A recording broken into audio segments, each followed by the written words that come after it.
არავითარ პასუხისმგებლობაზე და წარსულზე მე აქცენტების გაკეთებას არ გეგმავ, ჩემი თავარი მოწოდება და ჩემი თავარი მისია არის ვიყო მაქსიმალურად მომავალზე ორიენტირებული. შესაბამისად, როდესაც ვამბობ, რომ იყო უფუნქციო ბევრი კადრი, ეს არის ჩვენი ანალიზის და დაკვირვების შედეგი.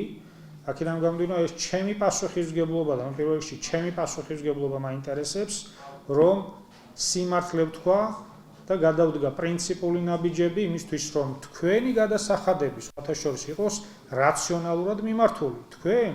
თქვენი გადასახადებიდან ნაწილი, რომელიც მიდის თავდაცვის უწყებაში, უნდა იცოდეთ, რომ მიდის იმ ფუნქციების შესასრულებლად, რასაც ქვია პირველ რიგში ჩვენი ქვეყნის თავდაცვის უნარიანობა. იქ სადაც იცით, რომ არის 51 კაციანი შტატი, რომელიც 2 წელია თუ 3 წელი გაუქმებულია და მაინც ხელფასი იღებს პიროვნება, ბუნებრივია, თქვენ თვითონ გაგიჩნდებათ კითხვა, რამდენად სწორად იხარჯება თქვენს მიერ გადახდილი გადასახადები. ამიტომ ჩვენი მოსახლეობის წინაშე უნდა ვიყოთ მართლები, როდესაც ვამბობდი ჩვენი თავის წინაშე და ჩვენი ქვეყნის წინაშე, ამ ბიუჯეტს ქმნის გადასახადები მოსახლეობის. ამიტომ მოსახლეობას უნდა კონდეს იმის მოლოდინი, რომ ხარჯები იქნება რაციონალურად და მიზნობრივად მიმართული იმ უწყებების ფარგლებში, რომელ უწყებასაც თავისი სპეციფიკური ამოცანა და მიზანი აქვს. ჩვენი უწყების გითხარით, რომ არის არა სოციალური დახმარებები, არამედ თავდაცვის უნარიანობის ამაღლება. ნატოსთან თავსებადობის ჩემი პასუხისმგებლობა ეს სიმართლე წარმოვაჩინო და ამ სიმართლით მივიღო გადაწყვეტილებები. ასე რომ მე ჩემი პასუხისმგებლობა მაინტერესებს და მინდა რომ ამ პასუხისმგებლობის წინაშე ვიყო გამართული. თუ არამიზნობრივად იხარჯებოდა თანხები, რაზეც თქვენ ამბობთ, ხო? არასწორად, იმიტომ რომ არ არსებობდა სამსახური, მაგრამ ადამიანები. მოდით გავმიჯნოთ ერთმანეთისგან, გავმიჯნოთ ერთმანეთისგან. როდესაც რაღაც იხარჯება უკანონოდ და კანონის დარღვევით, ეს დასჯადია, ბუნებრივია.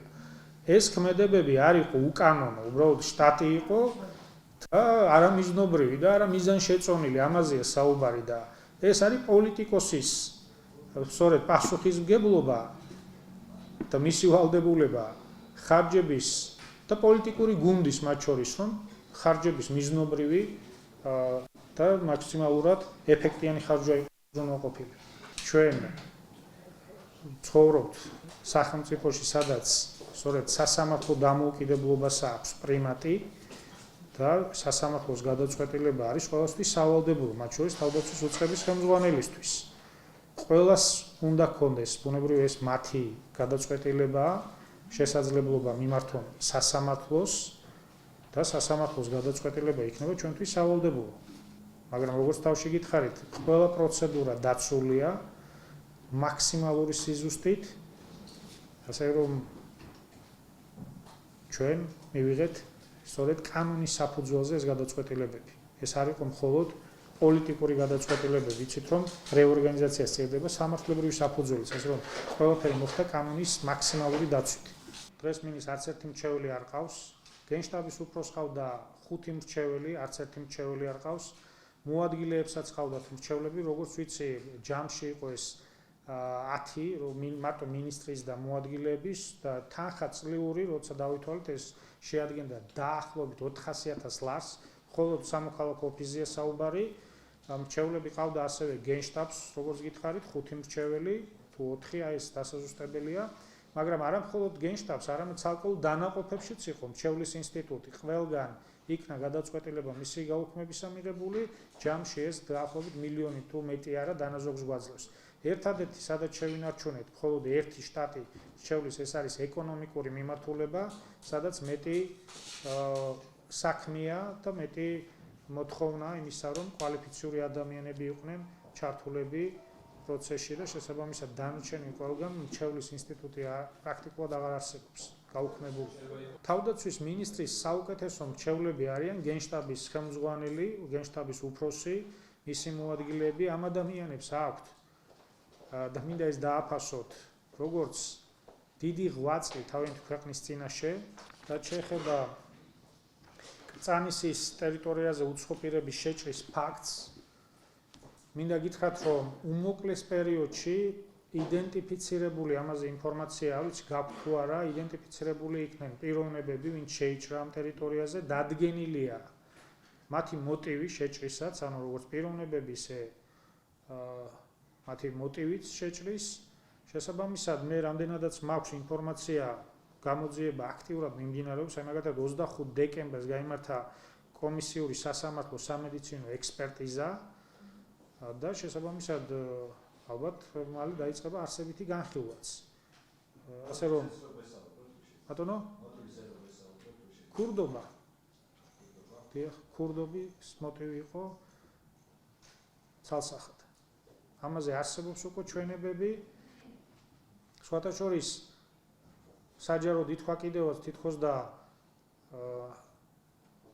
როდესაც ჩვენ პირადად გამოვიჩინეთ ინტერესი, როდესაც მამა გამოვიდა საჯაროდ და იყო განაწყენებული ერთგვარად, აგერ საჯაროდ გეუბნებით, რომ ჩემი პრეს-მდივანი და ხელმძღვანელი დაუკავშირდა და შესთავაზა ჩამობრძანებული იყო, იმიტომ რომ ის აკეთებდა ემოციის ნიადაგს და ძალიან ბუნებრივია ეს ჩვენთვის ძალიან სამწუხარო ფაქტი იყო, თუ იმისთვის იყო ეს სამწუხარო პირველ რიგში იყო იმ წვევამდელისთვის და ჩემთვისაც რაც მოხდა და ჩვენ გვინდოდა რომ ამ ყველაფერში თვითონ მამაც დარწმუნებული იყო, ჩამოსულიყო, ენახა და ის ეჭვები და კითხვები რაც ჰქონდა ადგილზე სიტუაციის გაცნობით აჭვები გაეკარწლებინა და კითხვებზე პასუხი მიიღო.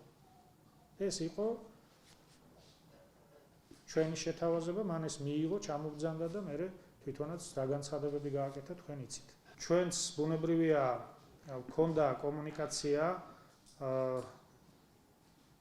დელტას ფარგლებში მოვალეობის შემსრულებელთან, რათა მასაც წარმოედგინა ოპტიმალური ხედვა თუ რამდენი საშტატო ერთეულია საჭირო იმისთვის, რომ დელტამ განახორციელოს მასზე დაკისრებული მოვალეობები.